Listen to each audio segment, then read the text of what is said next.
মিটিমিটি হাসি কিংবা উচ্চস্বরের হাসি, সুস্থ থাকতেই প্রকৃতির মাঝে নারীদের এই চেষ্টা। শরীরে যেন বাসা না বাঁধে অসুখ, সেজন্য যেমন জরুরি সঠিক খাদ্যাভ্যাস, ব্যায়াম, তেমনি জরুরি মুখের হাসিটাকে ধরে রাখা।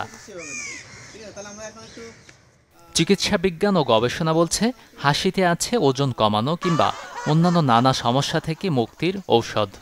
যে এক্সারসাইজ বা হাসির মধ্যে যদি থাকে তাহলে আমাদের আধ্যাত্মিক, শারীরিক এবং মানসিক সজীবতাটা এরা সবসময় বজায় রাখে। স্থূলতা কমাতে সহায়তা করে, আমাদের যেমন হাইপার টেনশন কমাতে সহায়তা করে।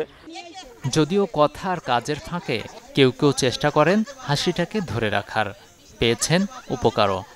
যতটাই কষ্ট থাকুক না কেন সেটা আমি আসলে প্রকাশ করতে চাই না, সেটার ভিতরে থাকুক, কিন্তু আশেপাশের লোকজন যেন না টের পায়। নিজের প্রফুল্ল রাখার সবসময় চেষ্টা করি। ইচ্ছে করলে কিন্তু হাসি আসে না, হাসিটা কিন্তু সম্পূর্ণ নিজের থেকেই কিন্তু সৃষ্টি করতে হয়, এবং সেটা হলো অনুশীলনের মাধ্যমে। আমার চাইতে মোস্ট সিনিয়র একজন ভাইকে যখন আমি বলি, ছোটো ভাই কেমন আছেন, ছোটো ভাই যদি জীবনে কোনোদিন নাও হেসে থাকে, ওনার হাসি দেখে আমি হাসবো, আমার পাশাপাশি সবাই হাসবে।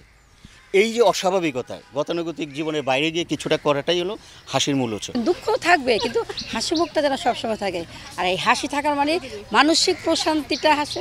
তাই আমাদের সকলকেই উচিত যে যেভাবে থাকি না কেন আমরা যেন একটু হাসি থাকি। তবে হাসির নেই নির্দিষ্ট কোনো ধরন।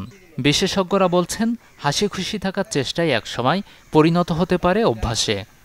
প্র্যাকটিস করতে হবে এভাবেই, আমি সবসময় হাসি মুখে থাকবো, কারণ আমার ব্রেন সেলে যে ধরনের ইনফরমেশান আমি ইনপুট দিব সেটাই আউটপুট হিসেবে আসবে। সো আমি সবসময় চর্চা করব আমার নিউরো সেলগুলোতে হাসিতে পরিপূর্ণ রাখা, তাহলে আমার ভেতর থেকে আমি যখন কথা বলবো তখন আমার ভেতর থেকে হাসি আসবে।